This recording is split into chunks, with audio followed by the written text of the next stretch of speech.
vehicle initially, and it looks like he came into an area of Downey back on Suva Street, sort of going around in circles. Moments ago, went just past the high school, fortunately slowed down through that area when there were students outside on the sidewalk, but you can tell swerving around traffic into oncoming lanes there. We'd have no reports of any accidents or anything of that nature, but we did have speeds up around 75, 80 miles an hour, according to the unit behind him on the freeway. LA County Sheriff's deputies do have a helicopter overhead as well, and now we're just in some, there is a patrol car just, that vehicle went past.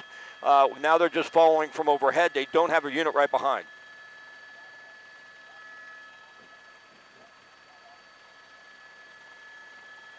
Absolutely. Give me a left pedal turn now. He's going northbound on Paramount, right out your window.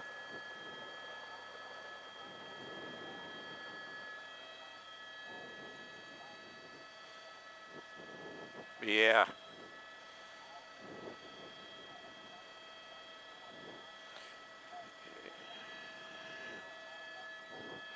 It looks like a dramatic increase in speed. We followed it through some surface streets in a residential area in Downey. The speeds weren't too bad, and then all of a sudden on Paramount, we saw the vehicle pick up speed and get back on the freeway, at one point going around some other vehicles at an extremely dangerous rate of speed, probably 80 miles an hour on surface streets. Now we see the vehicle stopping. This is on the 5 freeway southbound, and I believe this is at the Paramount on-ramp to the 5 south, and you see 2 suspects getting out.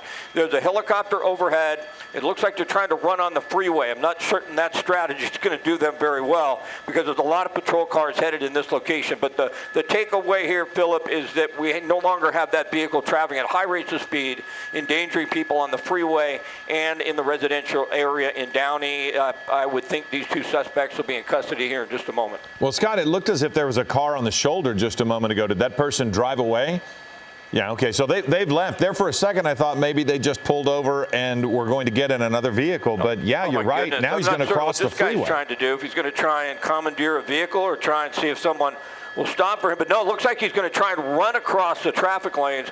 And, boy, oh, boy, is that dangerous. With this kind of volume, it's certainly probably going to be very difficult to make that. May get hit and may get killed, but this individual's desperate to get away. There are patrol cars en route, a helicopter overhead, and it looks like he's thought twice about trying to cross all lanes of the freeway. He saw the patrol car, so that stopped that. So this is going to be over here, I think, in just a moment.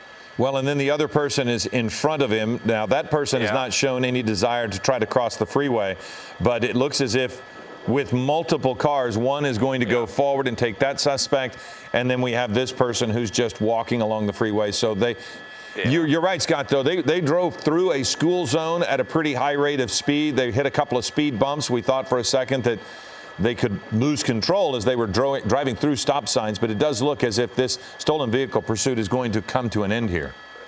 Yeah, of all the places to try and get out of the vehicle and run for it, you know, the freeway is not the spot. There's no place to go. There's no place to hide. I want to open up out of the shot a little bit, just give you an idea what's happening to the freeway. This won't last long, I don't think, but they shut down all lanes of the 5 South. It's just past Lakewood Boulevard in Downey. It's not really affecting the northbound side, although some people on the northbound side are going to look at all this activity. I would think in a moment here we'll push back in. Both of these suspects will be in custody, and they'll reopen the freeway. It's hard to say how long that's going to take. There is a delay starting to build here, but I think within just a couple of moments they will open up the freeway altogether. And there they go. Open up out of your shot, Marcel, and it looks like, you know, for the most part, this is over. Nobody hurt. Stolen vehicle was dangerous there for a moment or two, but it appears they're in the process of opening the freeway so folks can get by. Well, and an advantage to that, Scott, is that even the suspects pulled over onto the shoulder, so it's not as if the officers have to move a vehicle out of lanes. So the 5 southbound exit 125, which is Lakewood Boulevard there in Rosemead, in the Downey-Norwalk area, that is going to be where you're going. If you're going to go through here, you might actually even not face anything but congestion once they've cleared this out, but at least you'll know what's going on. But yeah, that should be fairly quick, although they will have to clear the vehicle and do some issues, but it does look like right now all lanes are stopped still. Yeah, they certainly are. I thought they'd open it up a bit quicker. I mean, both are in custody. The vehicle, the suspect vehicle, is on the shoulder. So it's just procedural at this point. All lanes are still blocked, though. It looked like they were getting ready to open up a couple of lanes, and I think that'll happen in a minute.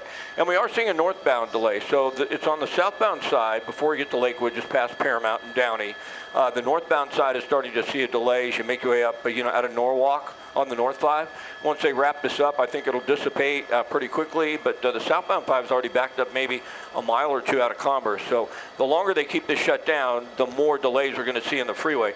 No question about that, but I would think at any moment now, once that suspect is in custody, then they will open up all lanes, but it took a little longer than I originally thought. Okay. Well, Scott, thank you very much. We were above it, and just in case, now we know that it is established, it is over, but the 5 southbound is going to be affected for the short term, but no accidents and no injuries that we have seen.